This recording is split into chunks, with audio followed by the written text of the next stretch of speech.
பைபிளை யார் வேணாலும் படிக்கலாம். அநேக விஷயங்கள் யார் படிச்சாலும் சில விஷயங்கள்லாம் புரியும். ஆனா, சில தீர்க்க தரிசன விஷயங்கள், முக்கியமான சத்தியங்கள்லாம் பரிசுத்த ஆவியான ஒரு மனிதனுக்குள்ள இருந்தா மட்டும் தான் அத புரிஞ்சுக்க முடியும். ஏன்னா, இன்னைக்கு அவரு பரிசுத்த ஆவியானுடைய ஆளுகைக்குள்ள இல்ல. விட்டு பிரிஞ்சு போனனால அவருக்கு வேதம் புரியல. அதனால இத குழப்பி பண்ணிக்கிட்டு இருக்கிறாரு.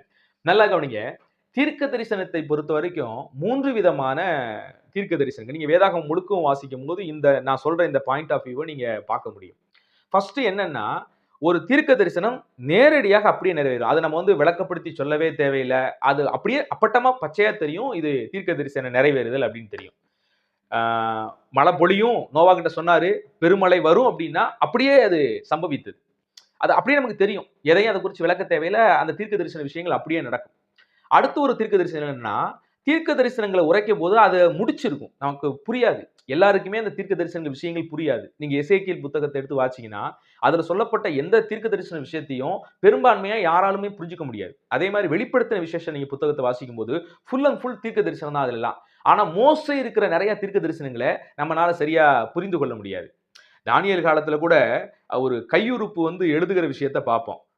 மேனே மேனே தெக்கேல் உப்பாசி அப்படின்னு எழுதும்.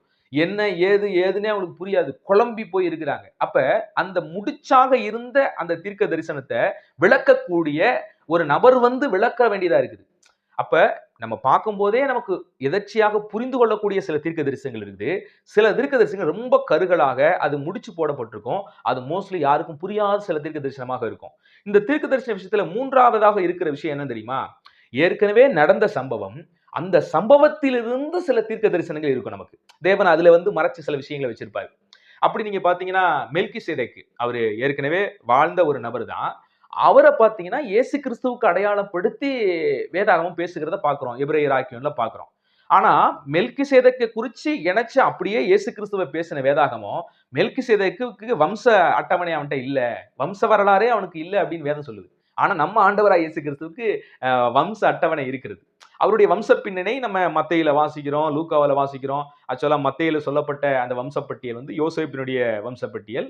லூக்காவில சொல்லப்பட்ட வம்சப்பட்டியல், மரியாவினுடைய வம்சப்பட்டியல். அப்ப இயேசு கிறிஸ்துவுடைய வம்சப்பட்டியல் இருக்கு. ஆனா உண்மையிலேயே நீங்க பார்த்தீங்கன்னா, இயேசு கிறிஸ்துவுக்கு வம்சம் கிடையாது.